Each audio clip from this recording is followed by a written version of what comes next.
ہمارے چینل میں خوش آمدید۔ ناول بے زبان اگلی قسط۔ ہمت ہارنے والا شخص دراصل اپنی تقدیر کو ادھورا لکھ دیتا ہے۔ وہ وقت سے پہلے ہتھیار ڈال دیتا ہے، خوابوں کو ان کے انجام تک پہنچنے سے پہلے ہی دفن کر دیتا ہے۔ ایسا شخص اپنی کامیابی کے دروازے خود بند کر دیتا ہے، حالانکہ تقدیر تو انہی کے قدم چومتی ہے جو آخری لمحے تک کوشش کرتے ہیں، جو گر کر پھر اٹھنے کا حوصلہ رکھتے ہوں۔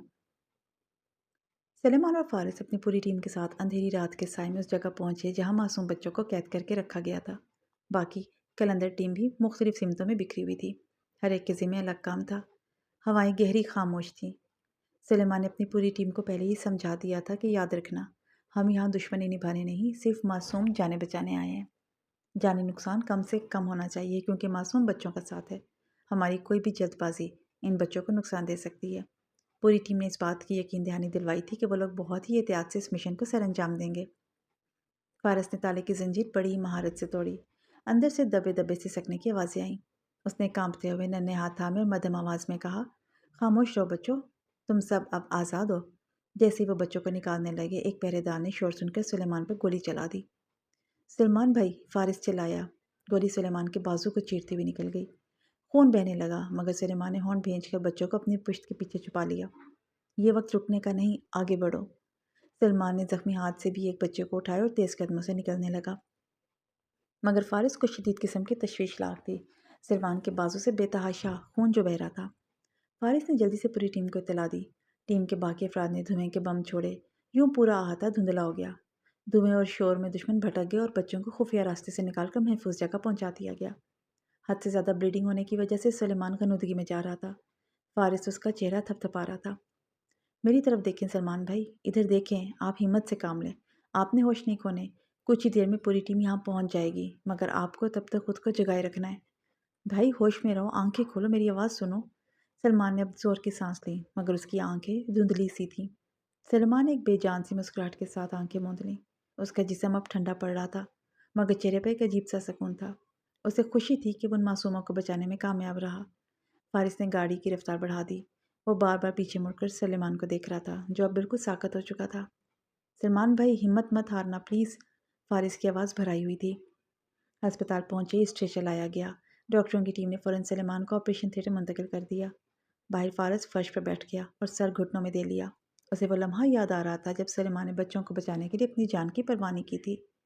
کیسا کلندر ہے یہ انسان، جو دوسروں کے خوابوں کے لیے اپنی زندگی داؤ پر لگا دیتا ہے، فارس نے سوچا۔ رات کے پچھلے پہر سلمان کو ہوش آیا۔ بچے ٹھیک ہیں؟ سلیمان کا پہلا سوال یہی تھا۔ فارس کی آنکھوں میں آنسو آ گئے۔ جی بھائی، وہ سب محفوظ ہیں اور اپنے گھر والوں کے پاس پہنچ گئے ہیں۔ آپ نے کمال کر دیا۔ سلمان نے سکون کی سانس لی۔ بس یہی چاہیے تھا، میری زندگی کا مقصد پورا ہو گیا۔ سلمان کی توجہ تب بھٹکی جب اس کا موبائل اس کی شرٹ کی پاکٹ میں وائبریٹ ہوا۔ سلمان نے موبائل کو شرٹ کی جیب سے باہر نکالا۔ ریان کی 4 مس کالز آئی ہوئی تھیں۔ وہ سمجھ گیا تھا کہ گھر سے اس کا غائب ہونا وقار کو آگ لگا گیا۔ ہیلو، سکون، تمہاری زندگی میں آ رہا ہوں گھر تھوڑی دیر میں۔ سلمان نے ریان کی کال اٹھاتے ہوئے کچھ بھی کہنے کا اسے موقع ہی نہیں دیا۔ بھائی، سکون تو فارس کا برباد ہونے والا ہے۔ آپ دونوں کیوں نہیں آئے ابھی تک؟ آپ جانتے ہیں کتنی مشکل ہے یہاں سب کو سنبھالنا؟ وہ شکوہ کر رہا تھا۔ ہاں جانتا ہوں، بس ہم کچھ ہی دیر میں گھر ہوں گے۔ تم فارس کے لیے کیا بتا رہے تھے؟ نور انکل تو ٹھیک ہے نا؟ سلیمان کے الفاظ فارس کے کانوں پر پڑے تو وہ چکنا ہو گیا۔ وہ بھائی، سنیا آج صبح سے غائب ہے۔ سعدیہ آنٹی نے ہر رشتہ دار کے گھر پوچھ لیا مگر وہ کہیں نہیں ملی۔ میں خود بھی پولیس اسٹیشن جا رہا ہوں رپورٹ درج کروانے۔ آپ لوگوں کو ٹائم لگے گا نا ابھی یہاں آنے میں؟ سلمان کی اس بات پر وہ بھونچکا کر رہ گیا۔ سلمان اس کی بات پر بھونچکا کر رہ گیا۔ اس کے کانوں نے جو سنا وہ فارس سے کہنا بہت مشکل تھا۔ سنو ریان، تم لوگ رپورٹ نہیں کرواؤ گے، ہم اس معاملے کو خود دیکھ لیں گے، ہمیں معلوم ہے وہ کہاں ہے، تم بس ان سب کو دلاسا دو، اسے کچھ نہیں ہوگا۔ سلمان نے فون بند کرتے ہوئے فارس کی طرف دیکھا جو اسے ہی دیکھ رہا تھا۔ سلمان نے فارس کی طرف بڑھتے ہوئے گہری سانس کھینچی۔ فارس، سنیا غائب ہے، اس نے آواز میں ہلکی لرزش کے ساتھ کہا۔ میں نے جو ابھی فون پر سنا اسے تمہیں بتانا بہت مشکل تھا، مگر اب تمہیں سب معلوم ہونا چاہیے، ہمیں فوراً حرکت کرنی ہوگی۔ فارس کا دل سینے میں چھلانگیں مارا تھا۔ سلمان کے فون پر سنیا کے غائب ہونے کی خبر سن کر اس کے ہاتھ کانپنے لگے۔ نگاہ کی مسلسل لاتعداد کالز فون پر آئی ہوئی تھیں، مگر وہ ایک لمحے کے لیے بھی فون اٹھانے کی ہمت نہ کر سکا۔